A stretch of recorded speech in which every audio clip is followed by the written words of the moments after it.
1.5 மணிக்கு மேல அனுமதி கிடையாது. ஆதார் அட்டை புகைப்படத்தை மறந்துவிட்டு வந்த மாணவர் ஓடோடி சென்று உதவிய தலைமை காவலர்.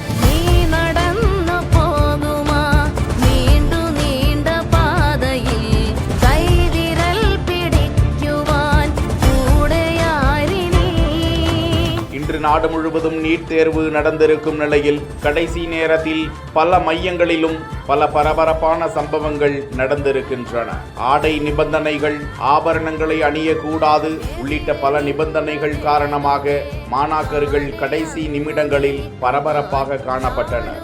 இதன் ஒரு பகுதியாக கோவை மாவட்டத்தில் ஒரு மையத்தில் மாணவர் ஒருவர் ஆதார் அட்டை புகைப்படத்தை மறந்துவிட்டு வந்ததால் குறிப்பிட்ட நேரத்திற்கு பிறகு கேட் அடைக்கப்படும் என்பதால் அங்கு பாதுகாப்பு பணியில் ஈடுபட்டிருந்த தலைமை காவலர் ஒருவர் அங்குள்ள கணினி மையத்திற்கு ஓடோடி சென்று பிரிண்ட் எடுத்து வந்து அந்த மாணவரிடம் கொடுத்து தேர்வு எழுத அனுப்பி வைத்த காட்சி வெளியாகி நெகிழ்ச்சியை ஏற்படுத்தி வருகிறது. அந்த தலைமை காவலருக்கு ஏராளமானோர் பாராட்டுக்களை தெரிவித்து வருகிறார்கள்.